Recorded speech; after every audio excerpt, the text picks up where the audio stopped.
A very good evening to everybody, and I hope this vlog finds you healthy and in a very productive mind for this week.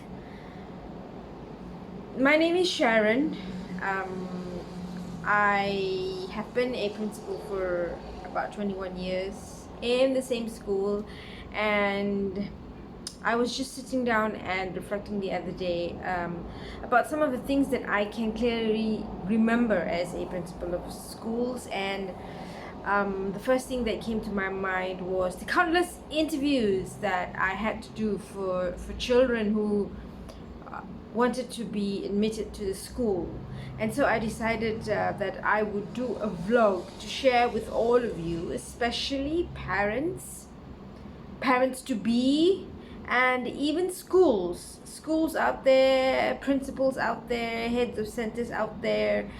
I've put together a series of questions that you may ask if you are going to be somebody that's going to be in the school, or if you're going to be somebody who's interested in the school, and also for the school principal, so that you can know the child better, the child that is going to come to your school. Now, we know in order to join a school, a preschool, there are so many things that we can ask because we want to know as much as possible.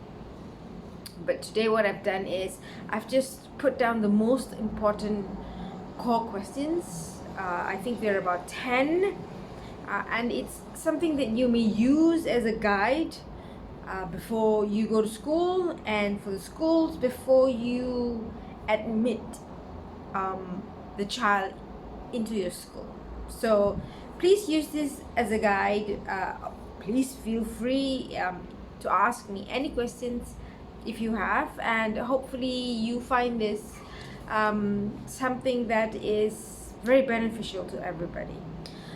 So for the first thing, I think I have a set of questions here for the schools who want to admit the child into your program, for you to get to know the child better, for you to understand the child better, and to have a little bit of background whether this child suits your learning system, the programs that you are offering.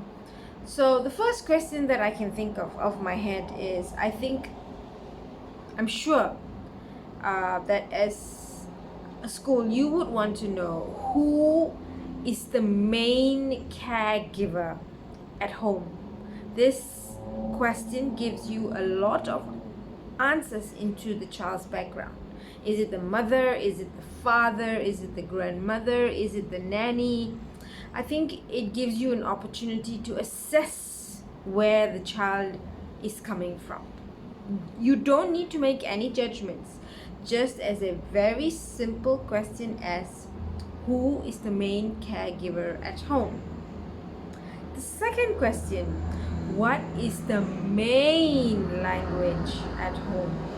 As you know, we are Malaysians. Most of us grew up in a household where we speak more than 2 languages. There's always the main language, and there's always English that may be the second, or Mandarin that might be the second, or Bahasa that might be the second, Tamil. It could be any language. So it's important to know what language does the child listen to and communicate with mostly.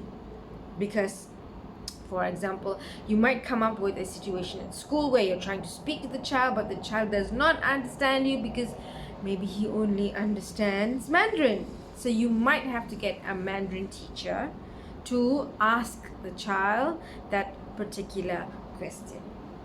Thirdly, I think it's so important to know if that child has been to school before, because you will know to a certain extent what kind of behavior are you expecting from the child.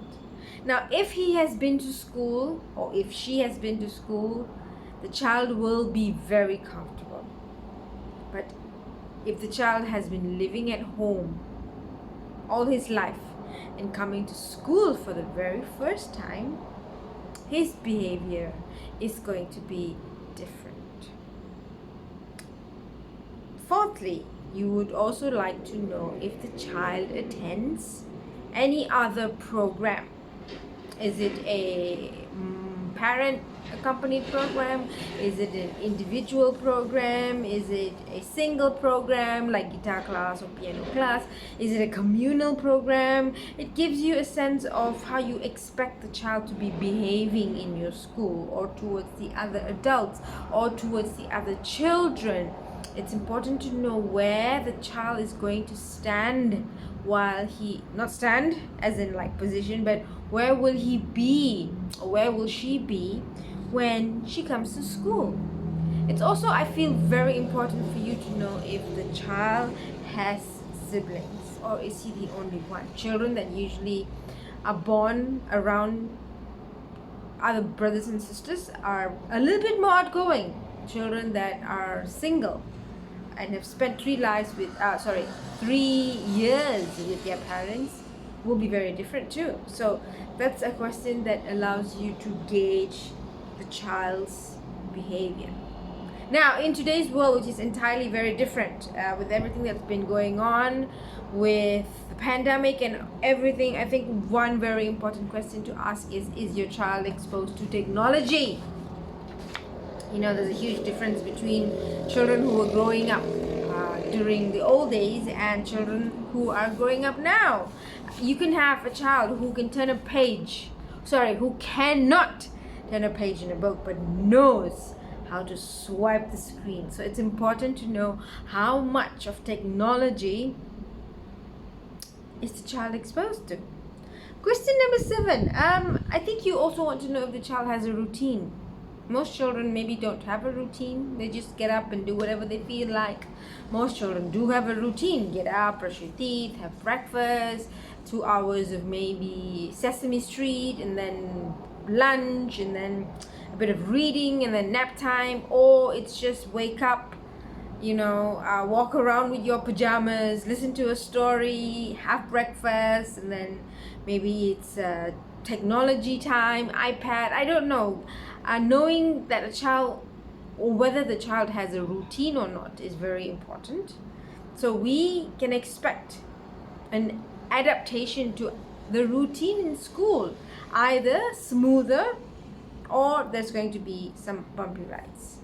And finally, one important question, or one other important question that I can think of is, does your child go to the playground?